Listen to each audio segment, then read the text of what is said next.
Dr. Dan Crowe is an alumnus of the university, studying computer science as an undergraduate, and then he did in artificial intelligence for his PhD. I believe he's going to be reflecting a little bit on his time here at Leeds and how that sort of helped then maybe shape some of the things that he's done since then, which have included roles at both Apple, Google, and then a few startup companies. And he's now at an organisation called Songkick, who those that are sort of live music lovers will probably know all about. So it's my great pleasure to welcome Dan to the stage, and can we welcome him in the normal way, please? Thank you.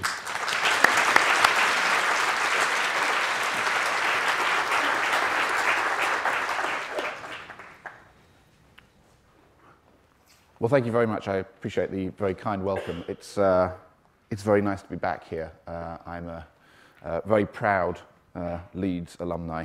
And I wanted to talk to you today a little bit about my journey and some of the things I've learned along the way, and in particular, both how Leeds has really shaped what I've done in my career, and also where I think, as somebody who now employs a lot of graduates, and in particular some Leeds graduates, what I look for in a student and what makes Leeds students stand out.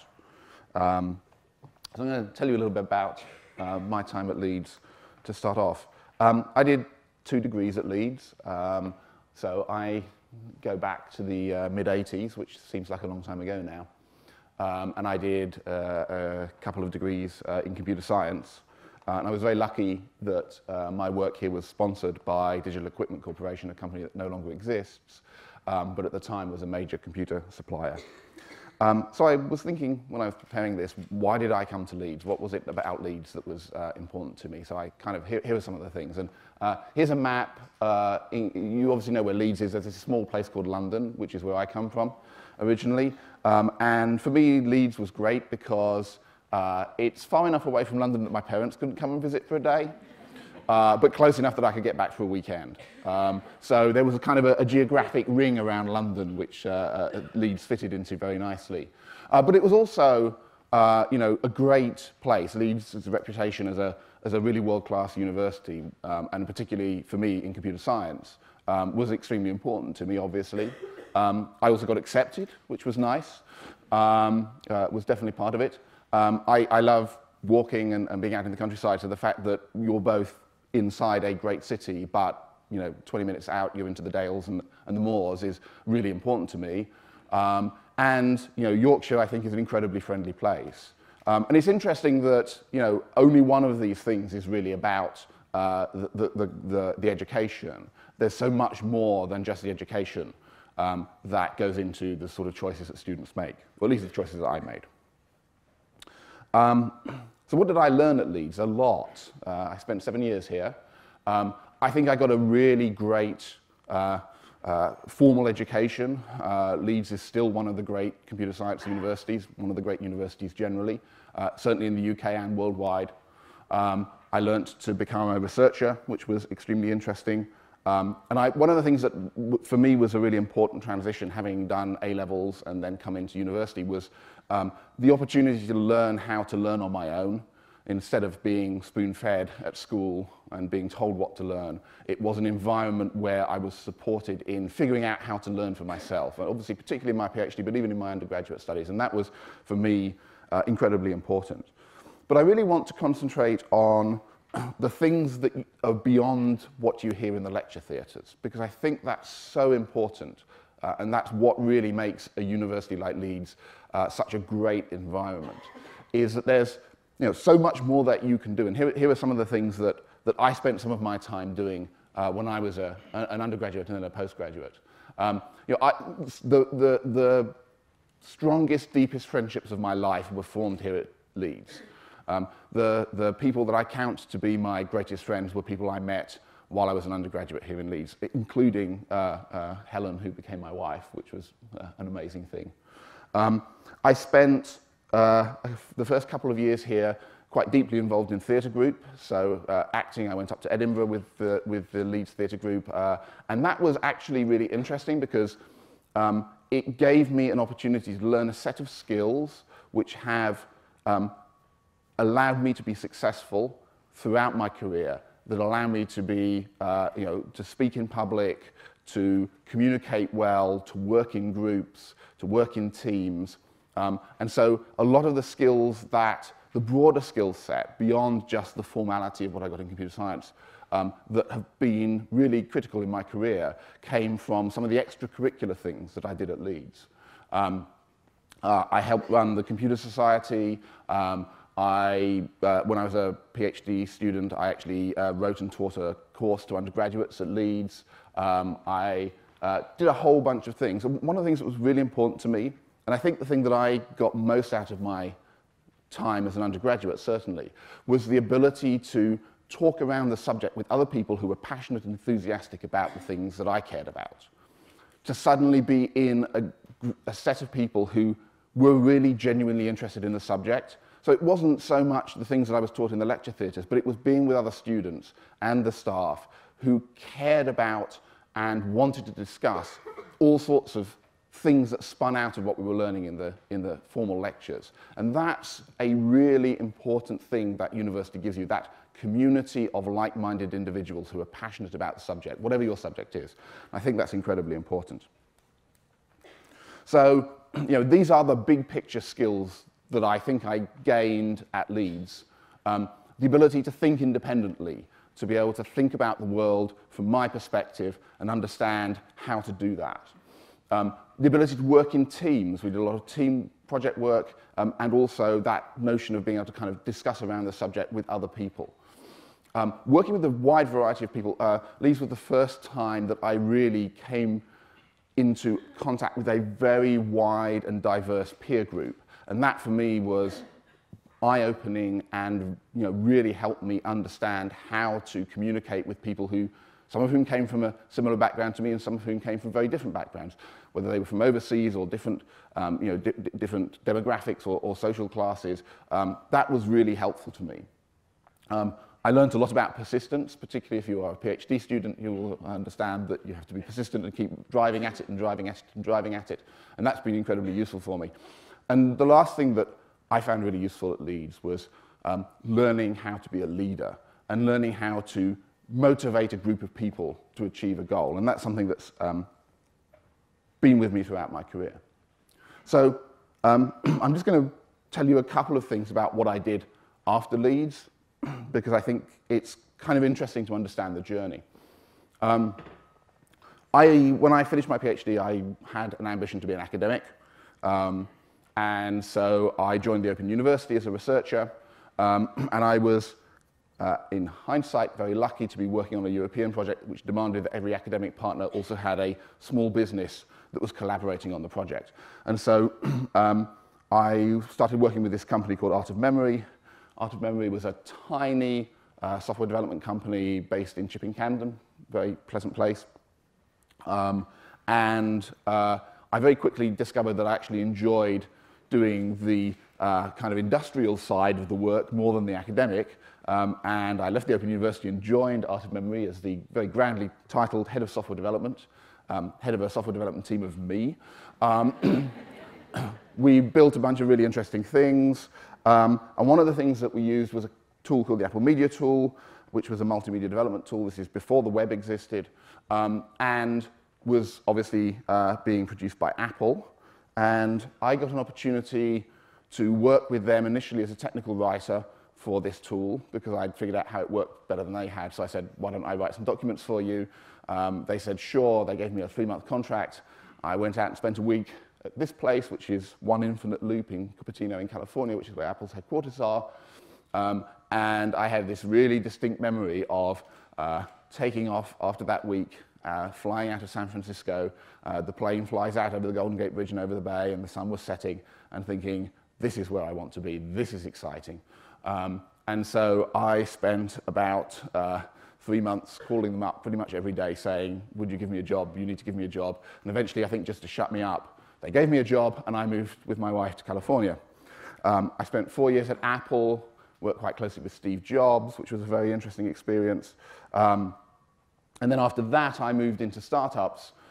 This was the time of the initial dot-com boom, so I was sort of there when it happened, and then it stopped happening very suddenly.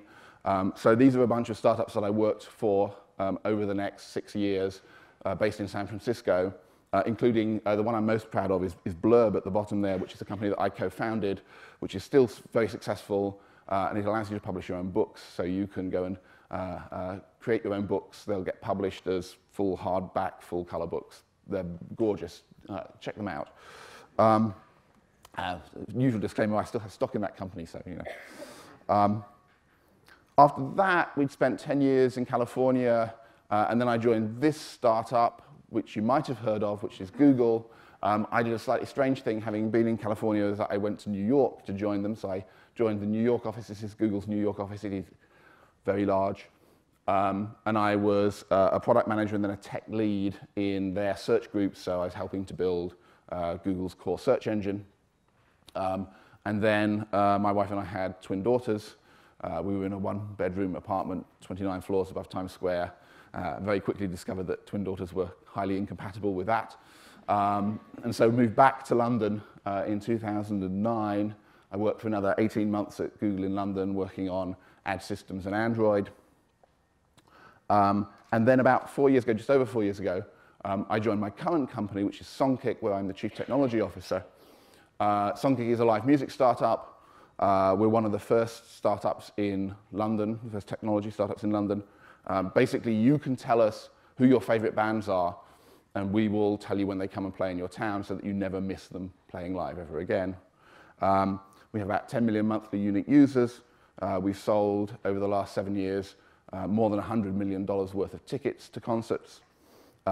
We have 28 people based in London, 3 of whom are Leeds alumni. And it's always nice to meet fellow alumni of Leeds. So that's kind of my journey. I'm telling you this for a couple of reasons. One, just to kind of tell you why I'm here and why I have some things to say about how education can help people along these kinds of journeys, but also to say that it's possible to do anything. Leeds gives you an amazingly good start in life, and you can go anywhere from a great education at Leeds. So let me give you the sort of startup perspective, and then I'm going to talk a little bit about what I think that perspective should tell you about how education may evolve over the next 10 years or so. I'm not an expert. These are just some personal thoughts. But it's perhaps useful to think about what a startup is. This is a gentleman called Paul Graham, who's the head of a very famous incubator called Y Combinator, and who was one of the people who helped Songkick start up when it was first going. And he's written a very interesting essay on what a startup is. And his point is that a startup is a company that's designed to grow. In other words, there's a difference between starting a barber shop and starting a startup. Not that one is necessarily better than the other, but they just have different goals. You know, if you run a successful barber shop, it's one location, you have a limited number of people who are going to come and get their hair cut with you. And that's a company that's designed to be profitable, to be successful, but to be fairly limited. It's sort of a small local company. And that's a great thing. I'm not at all disparaging that.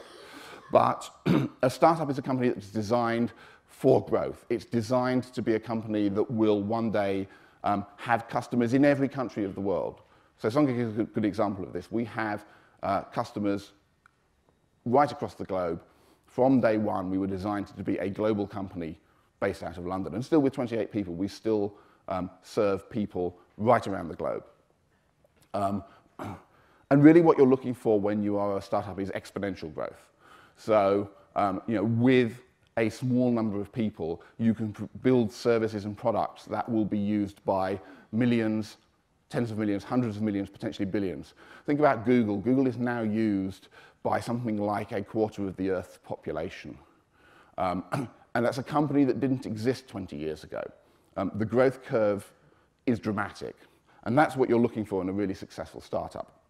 So you're looking for growth. How do you get growth? Well, these days, the way that you grow in those extremely rapid ways is that you tend to be a technology company. In fact, almost every startup is technology-driven. And almost all are funded by venture capitalists, people who will give you some large sum of money in the range of $500,000 to $500 million. in order to fuel that growth and make that growth happen. 21% of the growth over the last 5 years in US GDP comes from internet startups. And that rate is accelerating. There's no reason to believe that it won't continue to accelerate for the foreseeable future. So startups are really becoming a significant driver of economic growth.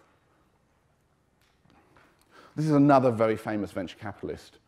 This is Mark Andreessen of Andreessen Horowitz. He was the guy who invented the Mozilla Firefox browser.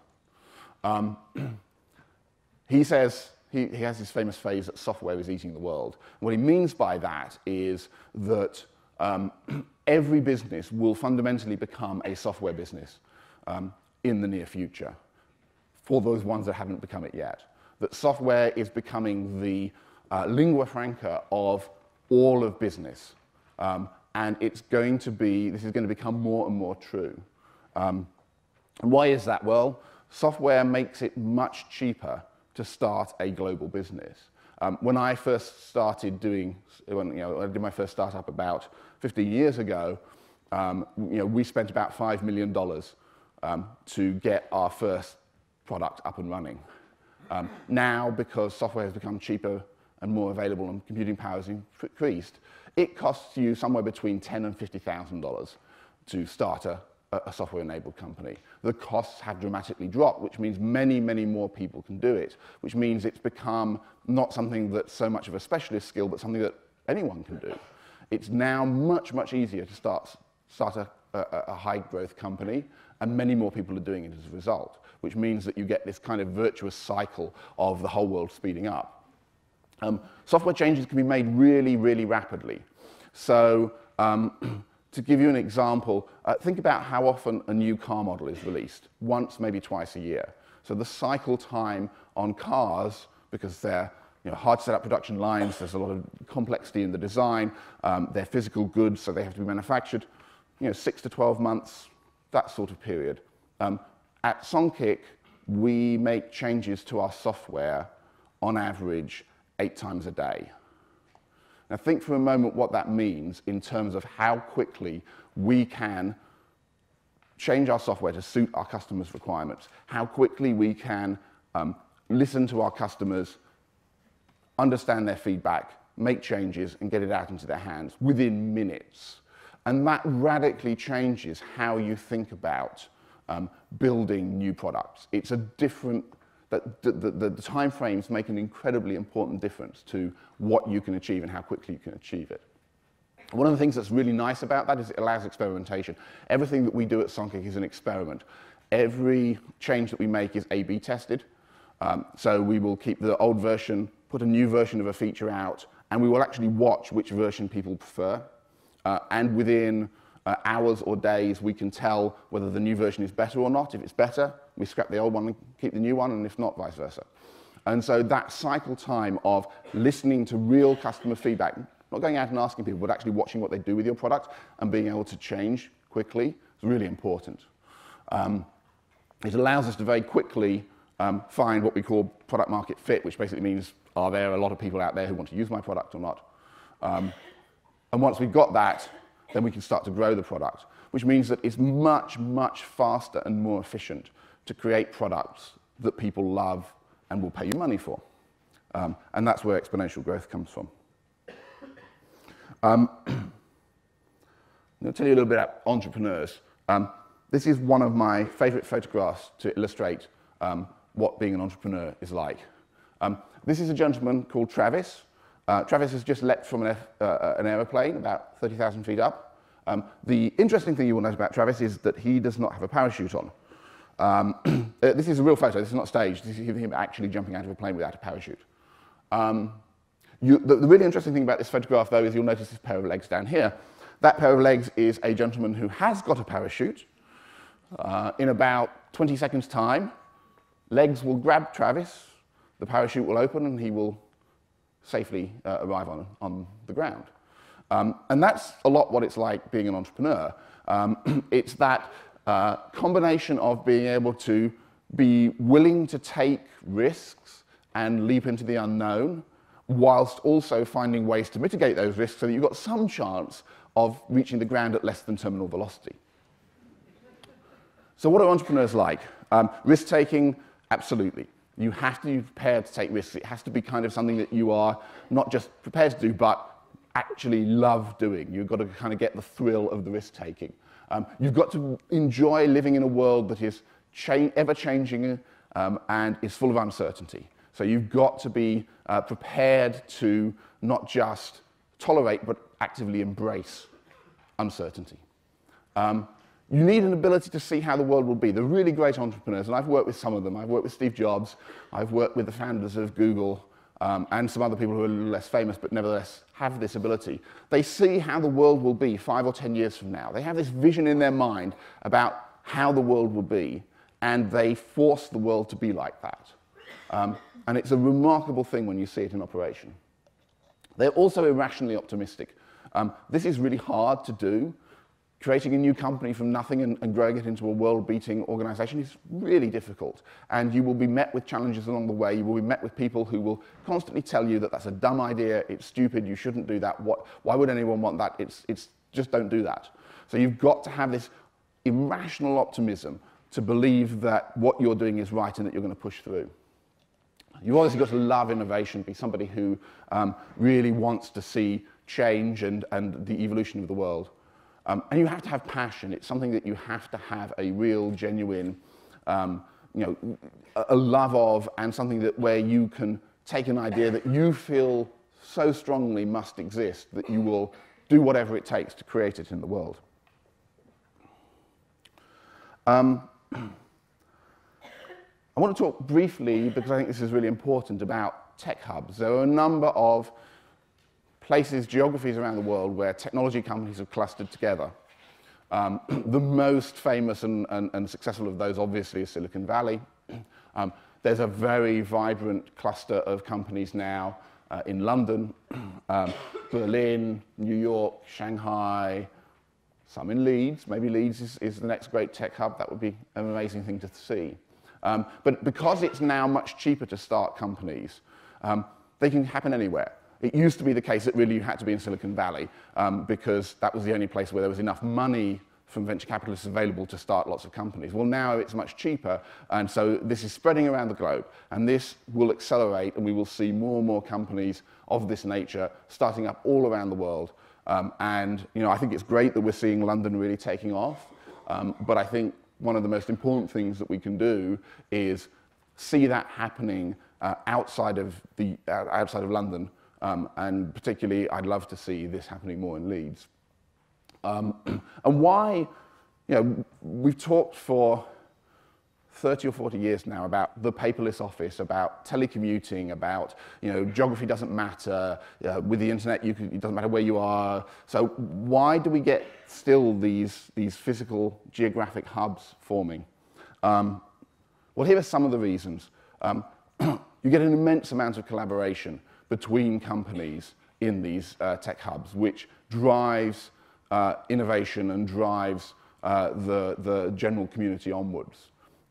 You get pools. As soon as there is a sort of critical mass of companies, people start moving. People who are interested in working in those companies, those styles of companies, start moving into that area. And so you get this kind of influx of talent of people who want to work in these companies. I talked earlier about risk mitigation, about, you want, when you leap out of that aircraft without a parachute, you want somebody there who's got some chance of catching you on the way down. Tech hubs are an amazing risk mitigation strategy, right?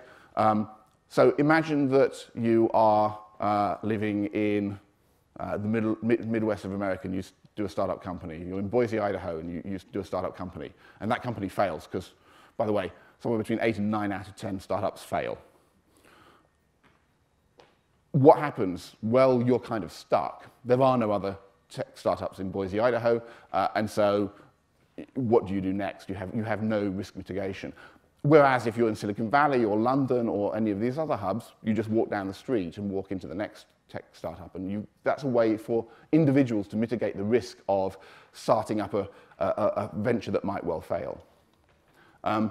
They're also a place where you get an immense amount of inspiration. Just seeing other people doing innovative, interesting things inspires you, and you get a huge amount of knowledge sharing. I spend quite a lot of my time talking at events, telling people how we do things, learning from other people, because that ability to share knowledge about how to build businesses, how to build technology, it helps everybody, so we do it a lot.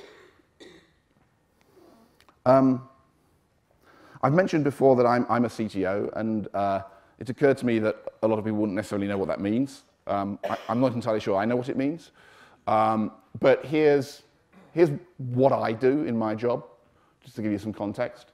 This, by the way, is Megan Smith, who was a colleague of mine at Google and is now the CTO for America, for the whole of the US. And I had dinner with her just before Christmas, and she's a fascinating job working with President Obama trying to modernize the US technology infrastructure. So what does a CTO do? The CTO obviously is the person who provides technical leadership. So I have a team of about 12 developers, and I kind of set the overall technical strategy for what we do. I'm also very heavily involved in the business strategy. How does the business evolve? So I'm really kind of one of the people who combines sort of the technical viewpoint with the business viewpoint and tries to kind of make those two things work in step. I spend a lot of time thinking about the organizational structure. What teams do we have? How do, as our product evolves, how do we set the organization so that it mirrors what we're trying to achieve? I think about a lot about process and culture. How do we build a team that is genuinely passionate, has all of those features that I was describing earlier? And perhaps the most important thing that I do is I hire new people. So I spend a lot of time, I've been trying to count how many people I've hired over my career at companies big and small. It's certainly many hundreds. And I've seen probably 5,000 or 6,000 candidates over that time. So I've done a little bit of hiring. So I wanted to talk a little bit about what we look for when we hire people at Songkick. And this applies, by the way, to Google and Apple, and any sort of high-tech company will have very similar criteria that it looks at when it looks at people, whether they're new grads or further on in their career. There's always a core skill set that they're looking for. So for me, there are programming languages and technical approaches and an understanding of formal computer science, all of which are kind of a baseline that we need. But there are lots of people with those baseline skills, and those skills evolve very rapidly. I've seen dozens of different programming languages become popular and then fade away over my career. Knowing a particular programming language isn't that important. We can teach you on the job the specifics of a programming language in a few weeks. That's not really what we're looking for. There's a baseline, but that's not the important piece. The important piece is what you layer on top of that. Every time I interview someone, one of the key things that I'm looking for is passion. Are they passionate about something? Can they get interested about something and convey that passion to me?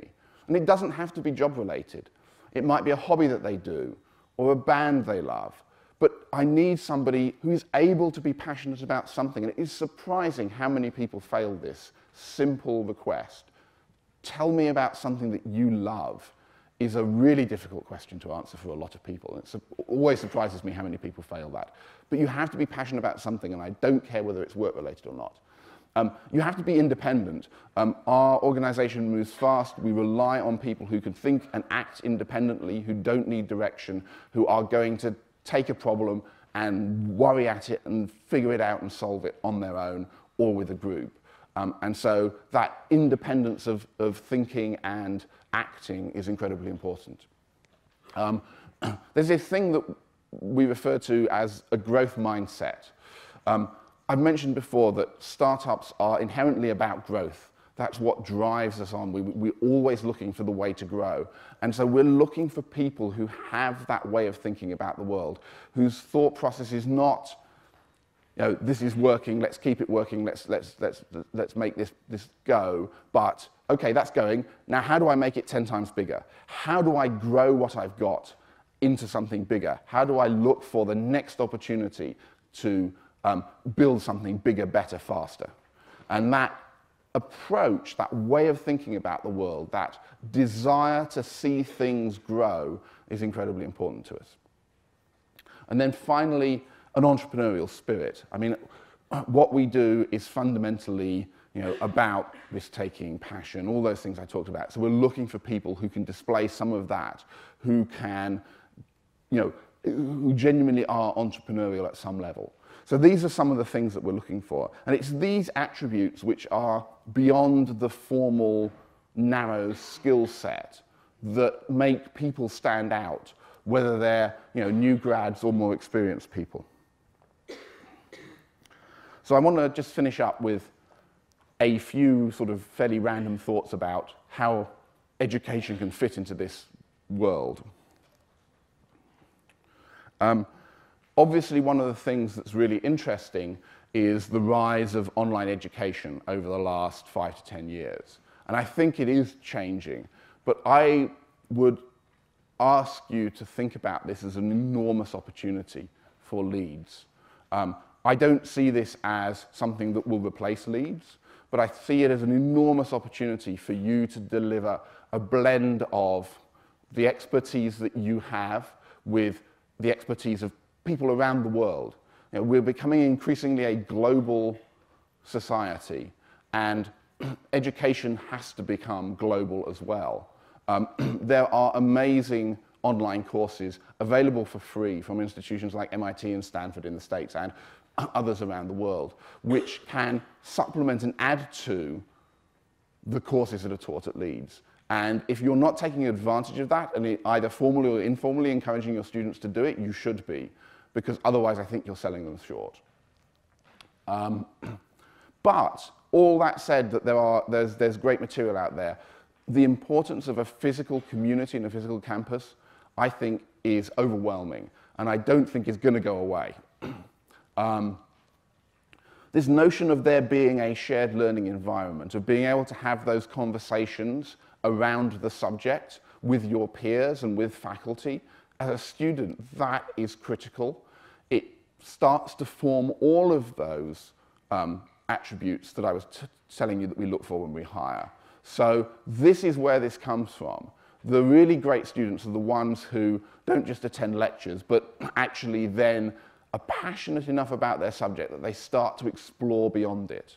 And those are the people that you want to do. And you cannot do that sitting in front of a computer on your own and watching a course streamed from across the globe. You can only do that when you have a community and an environment like Leeds that encourages that kind of collaboration and conversation.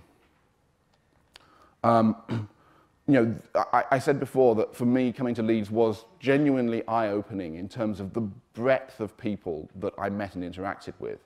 And I think that that is a huge advantage of coming to an institution like Leeds. And it's something that, that is easy to undervalue and overlook, but I actually think it creates better, more well-rounded people as a result. I certainly felt that it did that to me. And then the vast range of non-academic activities. I mean, the fact that I was able to spend essentially my first year at university not really going to lectures, but instead acting in plays, and I directed a play, and we went to Edinburgh, and we did all sorts of great things.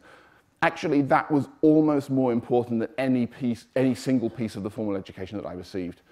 I'm naturally an incredibly introverted person. I was very... the thought of speaking in front of an audience like this would have terrified me.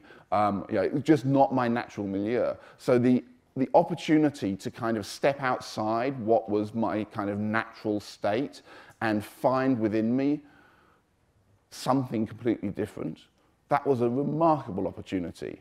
And I'm glad that my first year ended up with me getting a third, because what I actually learned was so much more important. I want to talk briefly about Stanford. I've mentioned Silicon Valley, which is somewhere I spent 10 years.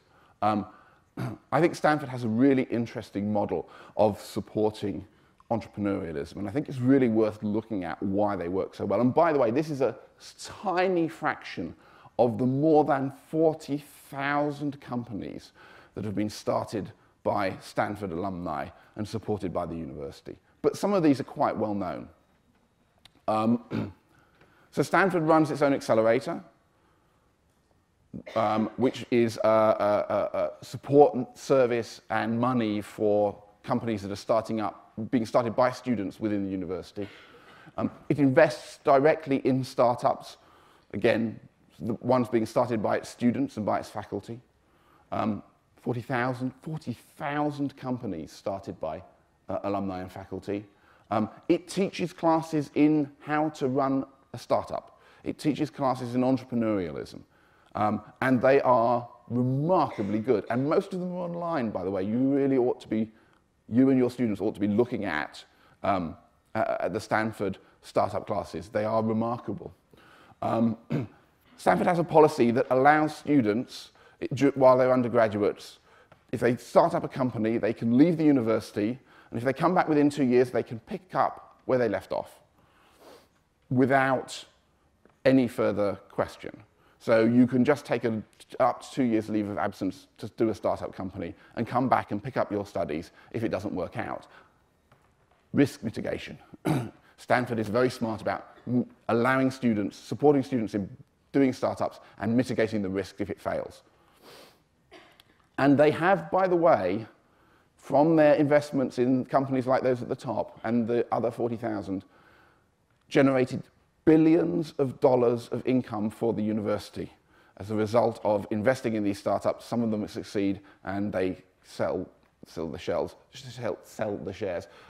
In Google alone, they returned $350 million from their initial investment in Google, which was founded by Larry and Sergey, who were PhD students at Stanford. Anyone here would like a few $1 billion for Leeds? Yeah. I mean, it's a remarkable thing. Last 2 slides. How do we encourage enterprise? How can we encourage more students to think about startups, about being entrepreneurial?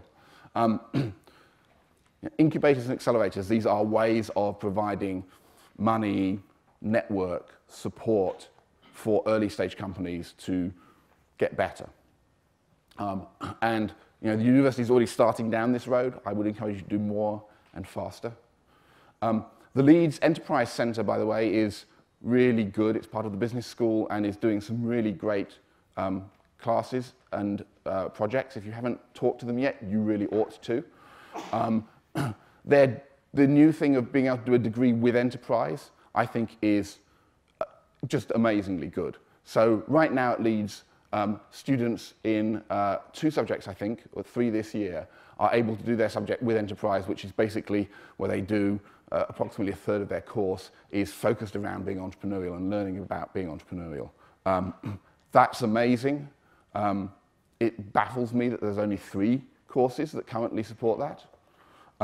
And anything that you can do that will create a tech ecosystem, make Leeds a hub of startups, I think will be of enormous benefit to the university. So anything that you can do to help your students become more entrepreneurial, do some startups, and have that community start to form around Leeds University, I think is going to be of immense benefit to you over the next decade. Every one of the major technology hubs that exist in the world today is based around 1 or 2 world-class academic institutions. Whether it's Stanford in Silicon Valley or it's Imperial College in London, they cluster around academic institutions for a reason, which is that you get the flow of ideas in both directions and you get an amazing talent pool coming out of universities. So how might you make your students more entrepreneurial? How might you encourage them to think more about being entrepreneurial? Say the words. Say words like startup and entrepreneurial. When I was at Leeds, I was here for 7 years, I don't think I heard either of those words once. Now, this was a long time ago, the world has changed, I know things have got a great deal better than that. But nevertheless, the more that you can talk to your students about this as an option, the more this will encourage them to start thinking more broadly about what they can do with their time and their talent. Encourage activity at the fringe, by which I mean look for the people who are doing things kind of off the edge of your curriculums. So the people who are taking the ideas that you're teaching them and starting to do interesting things around them, and maybe individually or in small groups. The people who have those conversations, the people who are thinking more broadly than just the narrow, exactly what they're getting taught in lectures. You know, one of the things that Stanford does particularly well is joint initiatives between students and faculty members. And again, that collaboration is not only good for the students and good for you as individuals, as academic members, but it's also good for the university, because this is where you get into spin-outs and startups that potentially one day will return those billions of dollars back to Leeds. I say that every subject in the university ought to be offering the option for students to do this with enterprise on their degree. And I know that with the new curriculum that we've got, you know, we've got more flexibility, and that's great. I think specifically the with enterprise option is something that we ought to see everywhere. You know, not everyone is going to be an entrepreneur. Not everyone should be an entrepreneur. But some percentage of your students have a natural inclination towards that. Find those students and encourage them. So look for those people who stop complaining and actually do something about it. That's a really strong characteristic, is the people who like go, this is broken, I'll fix it, instead of the people who say, this is broken, this is broken, this is broken. And then teach the growth mindset. Talk about how growth is critical, and talk to your students about how they can think about growth and how they can become the next generation of people who will create the way the world works 5 or 10 years from now. So thank you very much. I hope that was interesting, and I'd be delighted to take any questions if we have time for a few.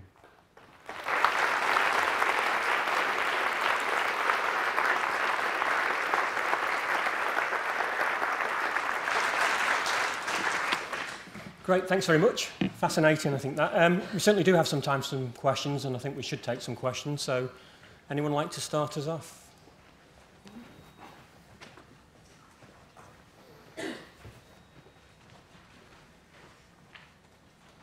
Hi, thanks very much for that. That was really inspiring, actually. I'm just interested, because you said, I've listed the things that you look for when you're hiring. How do you test for them? Do you just interview, or do you apply other tests? It's mainly through interview. It's mainly experience of knowing the right questions to ask that will reveal some of those characteristics. I mean, we do formal tests, but those tend to be around kind of like the baseline technical skill set that we're looking for. So looking for those kind of broader skills, really the only way that I know that you can do it is by sitting down and talking with somebody and trying to bring out from them whatever the passion is that they have. You know, talk to them about real specific problems that we have in the business and ask them, how would you solve this? How would you think about this?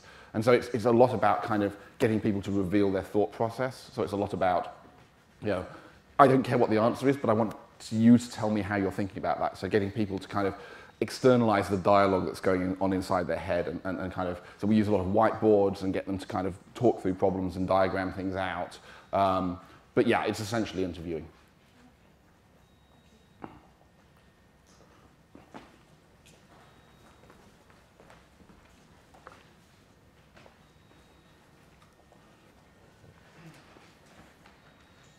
Hi Dan, thank you. Neil Morris, University's Director of Digital Learning.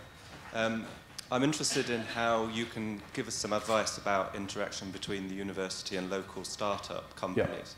Because the government recently started an initiative called Tech North, a lot around kind of growing digital gaming environment in Leeds. And I only heard about this in November, and I spoke to local sort of tech entrepreneurs in the industry, and they said it's really hard to penetrate a university of this size. Can you give us some advice on how we can build links between students, faculty, and companies? Yeah, I mean, I think it's... I don't know that I can. Let me give you a couple of thoughts, though, that might help you thinking about that problem. I mean, I think a lot of that is done on the individual person-to-person level. It's not done at kind of the institutional level. At least that's where it's got to start. I think it has to start with people from the university going out and talking to entrepreneurs and inviting them into the process. So, as an example, I sit on the Industrial Advisory Board of the School of Computer Science. So I come up you know, 3 or 4 times a year, and you know, we just talk through some of these issues and how industry. And you know, I'm not the only one. There's a bunch of us from both you know, the local companies and a little further afield who come and talk to the school about exactly these kinds of issues. So that, you know, that's a mechanism that's grown up.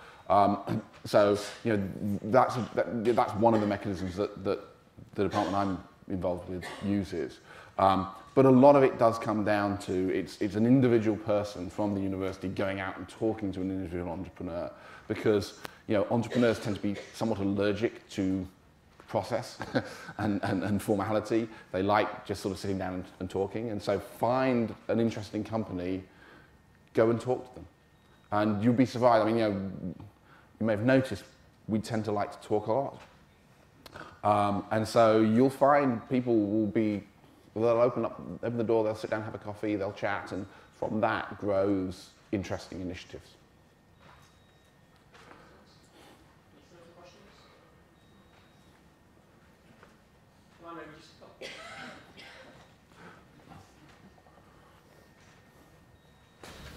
Karine Dew, educational outreach. Yes. One of my concerns with regard to IT is the underrepresentation of women. And I wondered if you've got any suggestions for diversity. Yeah, the underrepresentation of women in IT is scandalous, frankly. So when I was at university, I was very lucky that my undergraduate and PhD advisor, Dr. Barbara Smith, was a woman. Actually, 5 out of the 6 startups that I've done have had a female co-founder, which is exceptional, and I'm remarkably happy about that. But when I was an undergraduate, we had about 25% in computer science. About 25% of the department undergraduates were female, and that was shockingly low. And it's dropped since then. We've screwed up monumentally somewhere. Something has gone terribly, terribly wrong. And you know, I don't know how we fix that, because you know, it's got worse. It's scary. And I wish I had an answer for you, because I think we've made a terrible mistake somewhere along the line that's caused this to happen. I think it happens before university. I think that you know, I'm a father of twin daughters, so this matters tremendously to me on a personal level. I do not want my girls to be shut out of the option of IT, computer science, right? I think that should be something that's open to them. But I don't know. Somewhere around the age of between 8 and 13, we lose the girls. They get turned off from computer science. They're somehow told that it's not for them. I don't know exactly why that happens. I think that's where it has to start, though. It has to start in that age range. We have to figure out what it is that's giving a message to women that says, this isn't for you, this is for the boys. Because I think that's an amazingly damaging message, and we've got to fix that. Well, yeah, sure, the whole Disney princess, sure. Yeah, absolutely, I totally agree with that. Look, there's a whole, there's not one simple thing that goes wrong. There's a whole range of things. It's a societal problem, but I wish we were tackling it properly, because we don't seem to care. I mean, there are individual people who care, but as a society, we don't seem to see this as a problem, and it's terrible. Please, I'm always interested. You mentioned that the knowledge of a specific programming language is less important than the capacity to learn. Yes. And my suggestion would be, why don't companies, more IT companies, open up internships and that are specifically for people with, say, maths, physics, those kinds of qualifications, rather than computer science, and say you've got 3 months, 6 months to demonstrate whether or not you can make it in the IT space. Absolutely. Yeah, no, I think that's definitely a part of it. You know, our stated aim at Songkick is to have 50% of our developer staff our technical staff be female. We have not been able to achieve that, but we have an explicit goal within the company that we will do that. And yeah, absolutely, we do not require people to have a computer science degree in order to become and be a developer with us. We require them to be able to program. We require them to have all of those attributes that I talked about before. But a lot of our, you're exactly right, a lot of our employees have maths degrees, business degrees, I mean, from all over the place. There's no requirement to do computer science in order to be a great developer. And I think that's something that the industry could do better at, for sure. So, I mean, yeah, I agree with you. I agree with you. Just conscious of time, do we have one final question, maybe? Yep. Hi, Carol Elston, Digital Learning Manager. Thank you, that was really, really inspiring. It's more an observation, really, than a question. I think we're talking here about being entrepreneurial, being innovative, and startups. I think in the university context, we need to look at this much more from the point of view of being innovative or entrepreneurial within the workplace, because I don't think every student at the age of 18, 21 is ready to consider a startup. There's a lot more to it. But if we can encourage them more to be entrepreneurial in the way that they approach their working life, then later on, maybe during their career, they might look at starting their own business and generating work that way. Yeah, that's actually a really important point. I mean, 5 or 10% of your students might leave university and within 3 years have started their own company, at the most, right? That's probably wildly optimistic. Even if you look at Stanford, which is the example I've used as kind of like the shining light of this, only a tiny percentage of their students actually go and start companies, right? But that entrepreneurial growth mindset will enable you to be successful in a wide variety of things that you do outside your life, whether that's in business or outside of business. The world is increasingly becoming an entrepreneurial, innovative place, and you and your students need to think that way in order to be successful in it. And so, yeah, I totally agree with you. This is not just about preparing students to go off and be startup entrepreneurs. This is about preparing them to be successful in the world that they will live in over the next 10, 20, 30, 40, 50 years. And that, I think, is, you're absolutely right, that's really, really important. So, again, I agree. Okay, some great messages. I think it's been a great presentation to start us off today. And can we thank Dan Crow, please, in the usual way? Thank you.